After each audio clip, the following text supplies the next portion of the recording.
The Devils head to Edmonton for the final game of a 3-game road trip, and they're 1-1 on the trip so far. So let's talk Devils hockey, and we're going to preview tonight's Devs-Oilers game with Trey Matthews, host of the Locked On Devils podcast.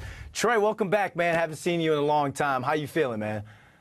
I'm feeling great, Brandon. It's been a minute. Thank you for having me. All right, man. Let's talk about some of this Western Canada road trip. But before we get into the X's and O's, the Devils are going to be without forward Nathan Bastian. My guy got his jaw bashed in after he came to fisticuffs in the Calgary loss. You like what I did there? He's going to miss some time. So who's got to step it up while he's out? Well, here's the thing. The Devils are kind of lacking some bottom six depth because it's not just Nathan Bastian who's out with injury. Curtis Lazar is also set to miss an extended period of time because he had to get a left knee procedure thanks to a collision he had with Radko Gudas just a few games ago against the Anaheim Ducks. So, yeah, the Devils are a little spread thin when it comes to depth. And I guess, like, players that need to step up in their absence is Dowling, who's a career AHL player. He's actually appeared in a few games up to this point, and also Curtis McDermott. But the problem is like with Dowling and McDermott, I don't think they could be everyday players. You're going to have to bring up somebody else from the AHL, or if I'm Tom Fitzgerald, I'm just exploring the waters just a little bit more. Like, see who might be available on the down low, because like I said, Lazar is going to miss some significant time. Bastian is week to week. And you just need some more depth to help you out in that sort of regards. And I think an option that they can look to in the AHL is Nolan Foote, but we'll see what happens. And for Nathan Bastian and what you just said about him getting, unfortunately, into a scuffle, he was just trying to stick up for his teammate because Braden Pahal laid a big hit on Paul Cotter. Cotter goes down onto the ground, and then Ryan Lomberg lands onto Cotter's head area. And Bastian didn't like it, but unfortunately, Bastian, he is a scrappy player, but he's not a fighter. And it was basically an example of a big bully taking the lunch money of Bastian. That's how I described it on my show. Kudos for Bastian for trying to stick up for his teammate, but unfortunately, he had to pay the piper. Yeah, you get an E for effort on that, man. Teammate of the year. You took one for the team, literally. Literally. Nice back in Jersey. You talk about Tom Fitzgerald bringing up some guys from the AHL. We talk about Lazar and Bastian and their production and what they mean to this team.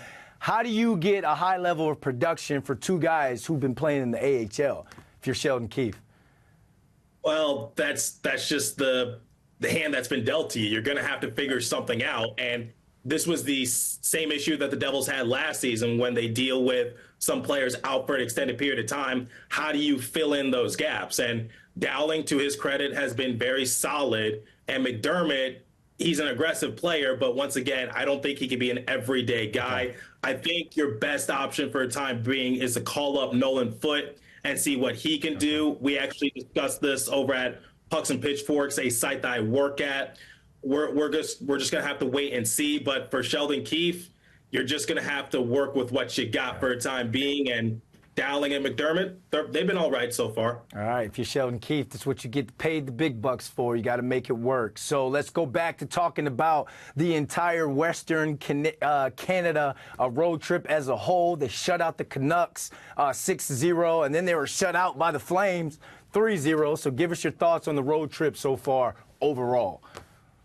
Well, the game against the Canucks, I would say, was a perfect game for the Devils, up and down. Their offense was good. Their defense was good.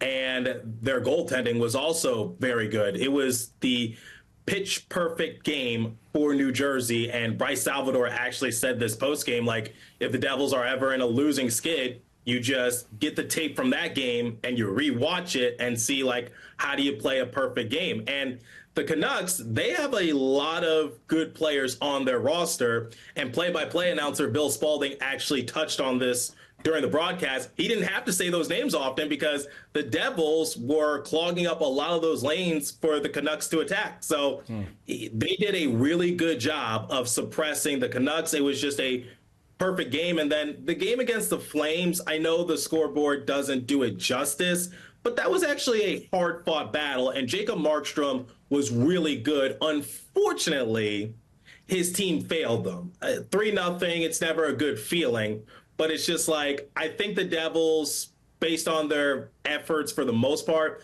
I really wish they sent that game into OT at least so they could walk away with the points, but that's just what happens. Like, it wasn't the most disappointing loss in the world, but it was just like, it was hard fought and it just didn't go the Devils' way. All right, they got to go on to the next. They're in the Big E tonight to end that 3-game road trip.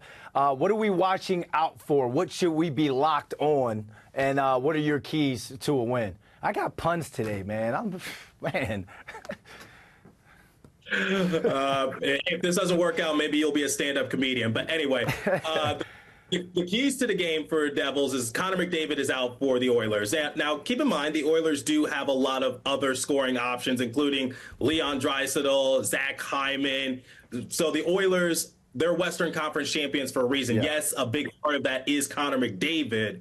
But at the same time, they're missing their main guy. So I really hope the Devils capitalize on that opportunity. And I've talked about this on my show before. I don't think this Devils team is necessarily all that bad. The problem is they've just been playing a lot of games. They've played the most games out of anyone in the NHL. They haven't had much practice time. They haven't really had that opportunity to mesh well as a team, and that's really hard when you have a lot of new players on your roster. You got a lot of players returning from off-season surgery, and add on to that, you got a new coach and a new system. Yeah. So I think for the Devils, it's just take your time and try to capitalize on this opportunity against the Oilers, especially since they're missing their main player in Connor McDavid. I have a good feeling in this matchup. All right, it all goes down tonight at 8:30 p.m. out in E-Town. But, Trey, before you leave, tell the people where they can find you, man. Shout out your platform. You can find me on X at TreyMatt4 and my show's X page app at Locked On Devils. Subscribe to Locked On Devils wherever you get your podcast from. Also available on YouTube, and check out some of my articles for Pucks and Pitchforks, fan-sided. All right, man. Thanks for coming on. Thank you so much.